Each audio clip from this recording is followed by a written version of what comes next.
ആകാശവാണി. നമസ്കാരം. വാർത്തകൾ വായിക്കുന്നത് ബിന്ദു വിനോദ്.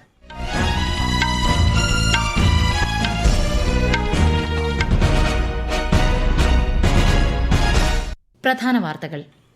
യുവജനങ്ങളാണ് ഏതൊരു രാജ്യത്തിന്റെയും ഭാവി നിർണ്ണയിക്കുന്നതെന്ന് പ്രധാനമന്ത്രി നരേന്ദ്രമോദി.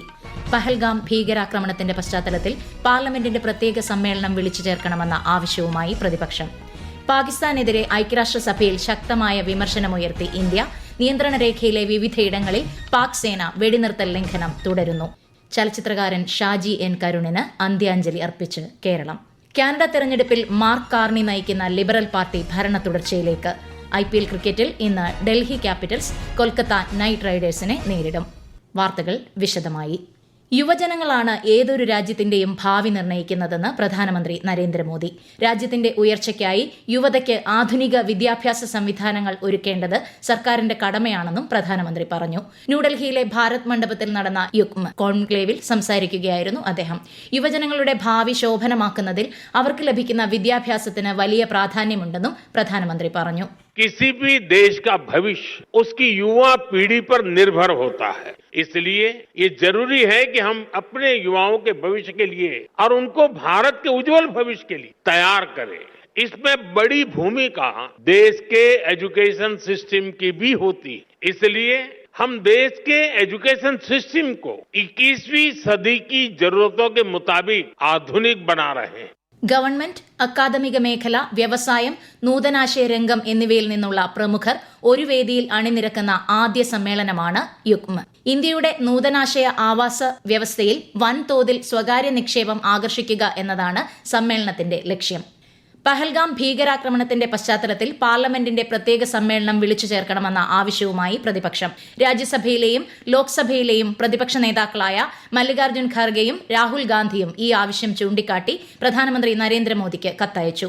ദേശീയ ഐക്യം പ്രകടിപ്പിക്കുന്നതിനായി പ്രത്യേക സമ്മേളനം വിളിച്ചു ചേർക്കുന്നത് രാജ്യത്തിന്റെ ഇച്ഛാശക്തിയുടെ ശക്തമായ പ്രകടനമാകുമെന്ന് കത്തിൽ പറയുന്നു. എന്നാൽ പഹൽഗാം വിഷയത്തിൽ കോൺഗ്രസ് ആദ്യം നിലപാട് വ്യക്തമാക്കണമെന്നും വിവിധ നേതാക്കൾ വ്യത്യസ്ത അഭിപ്രായങ്ങൾ പറയുന്നതായും ചൂണ്ടിക്കാട്ടി BJP കത്തിനെതിരെ വിമർശനവുമായി രംഗത്തു വന്നു. പഹൽഗാം ഭീകരാക്രമണ വിഷയം ഐക്യരാഷ്ട്രസഭയിൽ ഉന്നയിച്ച് ഇന്ത്യ.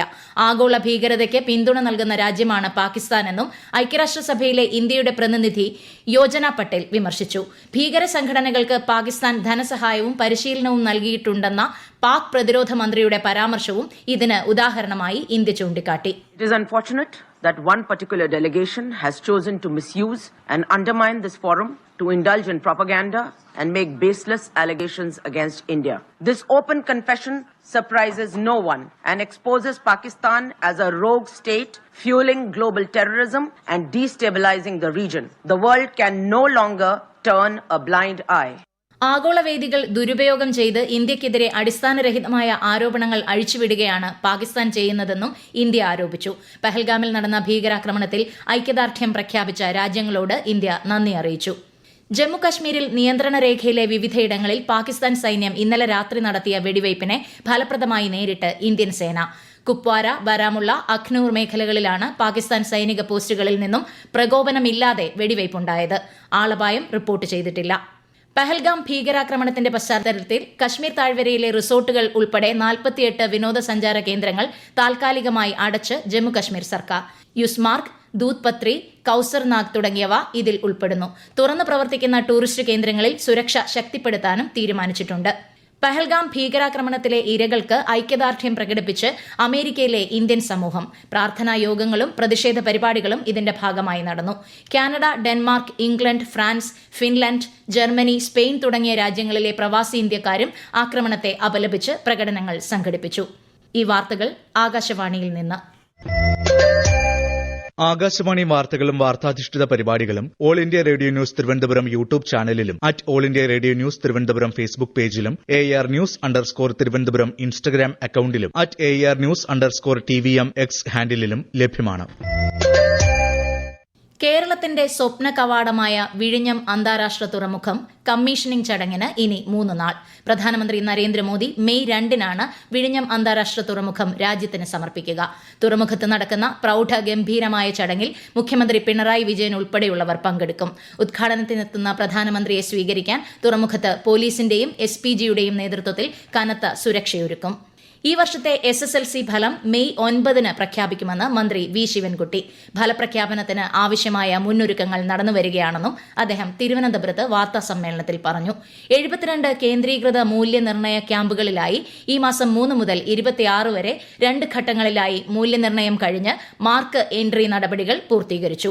വിദ്യാഭ്യാസ മേഖലയിൽ കേരളത്തിന്റെ ആവശ്യങ്ങൾ മെയ് 2-ന് ന്യൂഡൽഹിയിൽ കേന്ദ്ര വിദ്യാഭ്യാസ മന്ത്രി ധർമ്മേന്ദ്ര പ്രധാനെ കണ്ട് അവതരിപ്പിക്കുമെന്നും അദ്ദേഹം അറിയിച്ചു. ചലച്ചിത്ര സംവിധായകനും ഛായാഗ്രാഹകനുമായ ഷാജി എൻ കരുണിന് സാംസ്കാരിക കേരളത്തിന്റെ അന്ത്യാഞ്ജലി. തിരുവനന്തപുരം വഴുതക്കാട് കലാഭവൻ തിയേറ്ററിൽ പൊതുദർശനത്തിന് വെച്ച ഭൌതികദേഹത്തിൽ മന്ത്രിമാരായ സജി ചെറിയാനും വി ശിവൻകുട്ടിയുമടക്കം സമൂഹത്തിന്റെ നാനാതുറകളിലുമുള്ളവർ ആദരാഞ്ജലി അർപ്പിച്ചു. സംസ്കാരം ഇന്ന് വൈകുന്നേരം 4 മണിക്ക് തൈക്കാട് ശാന്തി കവാടത്തിൽ നടക്കും. ഒരു ദിവസത്തെ സന്ദർശനത്തിനായി കേന്ദ്ര സഹമന്ത്രി എൽ മുരുകൻ ഇന്ന് കൊച്ചിയിൽ. കൊച്ചി YMCA ഹാളിൽ നടക്കുന്ന ഡോക്ടർ BR അംബേദ്കർ അനുസ്മരണ ചടങ്ങിൽ പങ്കെടുക്കുന്ന അദ്ദേഹം പഹൽഗാം ഭീകരാക്രമണത്തിൽ കൊല്ലപ്പെട്ട N രാമചന്ദ്രന്റെ വസതി സന്ദർശിക്കും. ലോക ദൃശ്യ ശ്രവ്യ വിനോദ ഉച്ചകോടി വേവ്സ് 2025-ന് മറ്റന്നാൾ മുംബൈയിൽ തുടക്കമാകും. മുംബൈയിലെ ജിയോ കൺവെൻഷൻ സെന്ററിൽ 15,000 ചതുരശ്ര മീറ്റർ വിസ്തൃതിയിൽ ഒരുക്കിയ വേദിയിലാണ് പ്രദർശനം. കാനഡ തെരഞ്ഞെടുപ്പിൽ ഭരണ തുടർച്ച ഉറപ്പിച്ച് ലിബറൽ പാർട്ടി. പ്രധാനമന്ത്രി മാർക്ക് കാർണി നയിക്കുന്ന ലിബറൽ പാർട്ടി 167 സീറ്റുകളിലാണ് മുന്നേറുന്നത്. 145 സീറ്റിൽ മാത്രമാണ് പിയറി പോളിവറിന്റെ കൺസർവേറ്റീവ് പാർട്ടി ലീഡ് ചെയ്യുന്നത്. 343-ൽ 172 സീറ്റുകളാണ് ഭൂരിപക്ഷത്തിന് വേണ്ടത്. ശക്തവും സ്വതന്ത്രവുമായ കാനഡയ്ക്ക് വേണ്ടിയുള്ള പരിഷ്കരണങ്ങൾക്ക് തയ്യാറെടുക്കാൻ തിരഞ്ഞെടുപ്പിൽ പിന്തുണച്ചവരോട് മാർക്ക് കാർണി ആഹ്വാനം ചെയ്തു. കാനഡയ്ക്ക് നേർക്ക് US പ്രസിഡന്റ് ഡൊണാൾഡ് ട്രംപ് നടത്തുന്ന വെല്ലുവിളികളെയും അദ്ദേഹം രൂക്ഷമായ ഭാഷയിൽ വിമർശിച്ചു.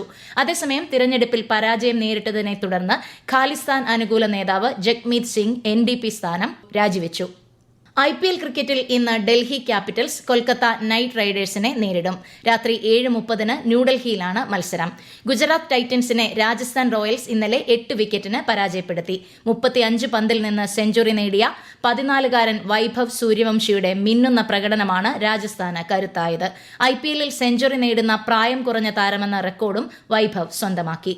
രാജ്യത്തെ ഓഹരി വിപണികളിൽ നേട്ടം. ബോംബെ ഓഹരി സൂചിക 142 പോയിന്റ് ഉയർന്ന് 80,363-ലും ദേശീയ ഓഹരി സൂചിക നിഫ്റ്റി 23 പോയിന്റ് വർദ്ധിച്ച് 24,352-ലും വ്യാപാരം തുടരുന്നു. സ്വർണ്ണവിലയിൽ വീണ്ടും വർധന. ഗ്രാമിന് 40 രൂപ വർദ്ധിച്ച് 8,980 രൂപയും പവന് 320 രൂപ വർദ്ധിച്ച് 71,840 രൂപയുമായി. അമേരിക്കയുമായി വ്യാപാര കരാറിലേർപ്പെടുന്ന ആദ്യ രാജ്യങ്ങളിൽ ഇന്ത്യയും ഉൾപ്പെടുമെന്ന് US treasury secretary Scott Bessent.